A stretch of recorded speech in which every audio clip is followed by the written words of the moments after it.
সম্মানিত ভিউয়ার্স, আসসালামু আলাইকুম। যে যেখান থেকে ভিডিওটা দেখতেছেন, আশা করি সকলেই আপনারা ভিডিওটা দেখবেন। আজকে আপনাদেরকে আমি শেখাবো কিভাবে আপনারা জুয়া খেলা জিতবেন এই মন্ত্রের মাধ্যমে। অবশ্যই আপনারা থাম্বনেল দেখেই আপনারা বুঝে গেছেন যে আজকের ভিডিওটা কতটা পাওয়ারফুল হবে এবং কতটা আপনার লাভজনক হবে। যদি হয়তো আপনার লাভ নাও আসতে পারে, অন্যজনের লাভ আসবে, তাই চ্যানেলটা সাবস্ক্রাইব করে রাখবেন, ভিডিওটা ওরকম ব্যক্তির কাছে শেয়ার করবেন যে বারবার হারে কোনো রকমই জিততে পারতেছে না, কোনো রকমই কোনো খেলোয়াড়ের সাথে পারতেছে না, শুধু তাদের জন্য এই মন্ত্র কার্যকারী হবে, কাজে লাগাতে পারবেন। তবে না বললে না, আমি বলে রাখি এই মন্ত্রটা সম্পূর্ণ কুফরি মন্ত্র, খুবই পাওয়ারফুল এই মন্ত্র। যদি আপনি প্রয়োগ করতে পারেন সঠিকভাবে তাহলে আপনি কাজে লাগাতে পারবেন অবশ্যই। তো আমি মন্ত্রটা বলতেছি, তারপরে নিয়মকানুন বলবো মন্ত্রের।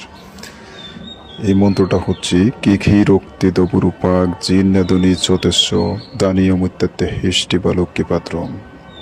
আমি মন্ত্রটা আবারও বলতেছি, কেখি রক্তে দবুরু পাক জিন্নাদনি চতেস্য মুত্তাতে হিষ্টি বালককে পাত্রম। তবে এই মন্ত্রটা ভালোভাবে সিদ্ধ করে নিতে হবে।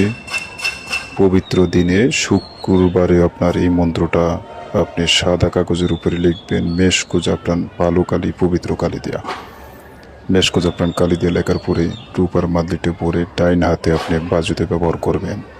অবশ্যই আপনার বাবা মায়ের নাম আপনার নকশার নিচনে দেওয়া হবে, উপরে আপনার নাম দিতে হবে।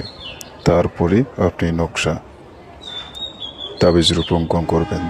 তাবিজটা ওকে হয়ে গেলে আপনি রূপার মাদলিতে ভরে তারপরে আপনার নিজের ডাইন হাতে ব্যবহার করবেন। তাতেই দেখা যাবে আপনি যে কোনো জায়গাতেই আপনি খেলেন, ওই জায়গাতে আপনি জিততে পারবেন। এটা খুবই পাওয়ারফুল, খুবই শক্তিশালী। তো সম্মানিত দর্শক বন্ধু, যদি ভিডিওটা ভালো লাগে সবার কাছে শেয়ার করবা, লাইক করে রাখবা, অবশ্যই চ্যানেলটা সাবস্ক্রাইব করে রাখবা। কেননা আমার এই চ্যানেল থেকে এমন কিছু কালো জাদু জগতের মন্ত্র দেওয়া হবে যে মন্ত্রগুলো সম্পূর্ণ কুফরি। যে মন্ত্র যে কাজে সেই কাজে যদি লাগাইতে পারো তাহলে 100% কাজ হবে। খুবই পাওয়ারফুল, খুবই শক্তিশালী। তবে সাবধানে কাজ করবেন সবাই। এই মন্ত্রগুলো খুবই পাওয়ারফুল, খুবই মারাত্মক, কেননা খুবই শক্তিশালী মন্ত্র। যে মন্ত্র ভালো হয় সেই মন্ত্র ক্ষতিও হয়। তাই বলতেছি সাবধানে সবাই এই মন্ত্রটা প্রয়োগ